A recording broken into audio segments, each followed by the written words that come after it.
TV ప్రసారాలను నిలిపివేయటం చట్టరీత్యా నేరం. సాక్షి టీవీ ప్రసారాల కోసం మీ స్థానిక కేబుల్ ఆపరేటర్ను వెంటనే సంప్రదించండి. DTH లో ఇంటర్నెట్ లో కూడా సాక్షి టీవీ ప్రసారాలను వీక్షించవచ్చు. పునరావాస కేంద్రాల్లో మౌలిక వసతులు సక్రమంగా కల్పించాలని కృష్ణా జిల్లా జాయింట్ కలెక్టర్ నవీన్ కుమార్ ఆదేశించారు. మోంథా తుఫాను నేపథ్యంలో నాగాయలంక, నాలి, మోపిదేవి ఆశ్రమ పాఠశాలలో ఏర్పాటు చేసిన పునరావాస కేంద్రాలను ఆయన పరిశీలించారు. లోతట్టు ప్రాంతాల ప్రజలను పునరావాస కేంద్రాలకు సకాలంలో తరలించాలని సూచించారు.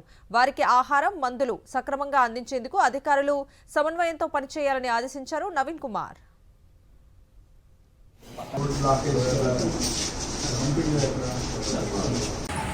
కొంచెం తొందరగా మూవ్ చేసేయండి అంటే అనాథ కమ్యూనిటీ అంటే మోస్ట్లీ ఈ పక్క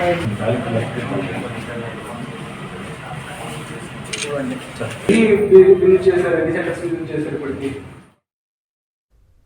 ఏపీ వైపు మోంథా దూసుకొస్తోంది. తుఫాను ప్రభావంతో పలు చోట్ల భారీ వర్షాలు కురుస్తున్నాయి.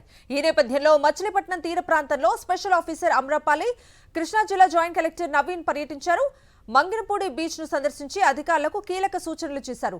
మత్స్యకారులు చేపల వేటకు వెళ్లొద్దని ఇప్పటికే హెచ్చరికలు జారీ చేసినట్లుగా జాయింట్ కలెక్టర్ నవీన్ తెలిపారు. ప్రజలకు ఏ సమస్య తలెత్తినా కంట్రోల్ రూమ్ ను కాంటాక్ట్ కావాలని సూచించారు.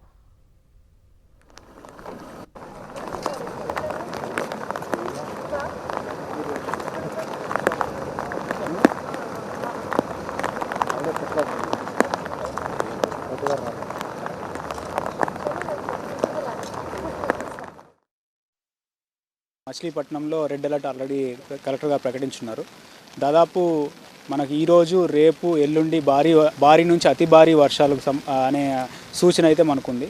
దానికి సంబంధించి గత 2 రోజులుగా మనం కలెక్టరేట్లో కంట్రోల్ రూమ్ అనేది ఏర్పాటు చేస్తున్నాము. డివిజన్ స్థాయి, మండల స్థాయిలో కూడా మనం కంట్రోల్ రూమ్ అనేది ఏర్పాటు చేస్తున్నాము. మత్స్యకారులను వేటకు వెళ్ళొద్దని చెప్పాము. అట్ ద సేమ్ టైం మనం దాదాపు 180 రిలీఫ్ సెంటర్లు అనేది పెట్టున్నాము. ఆ రిలీఫ్ సెంటర్లో సిబ్బందిని కూడా, గవర్నమెంట్ సిబ్బందిని కూడా, అన్ని డిపార్ట్మెంట్ నుంచి సిబ్బందిని కూడా పెట్టున్నాము. సో దాదాపు 30,000 కెపాసిటీ సంబంధించి రిలీఫ్ సెంటర్లు అయితే ఉన్నాయి మనకి. సో ఎవరైతే ఇప్పుడు మనకి వర్షపాతం అధికంగా ఉంది కాబట్టి ఎవరైతే పూరిల్లో ఉన్నారో, లేకపోతే కొంచెం టాచ్డ్ హౌసెస్లో ఉన్నారో వాళ్ళందరినీ కూడా రిలీఫ్ సెంటర్లోకి తరలిస్తున్నాము. సాక్షి టీవీ ప్రసారాలను నిలిపివేయడం చట్టరీత్యా నేరం. సాక్షి టీవీ ప్రసారాల కోసం మీ స్థానిక కేబుల్ ఆపరేటర్ను వెంటనే సంప్రదించండి. DTH లో ఇంటర్నెట్ లో కూడా సాక్షి టీవీ ప్రసారాలను వీక్షించవచ్చు.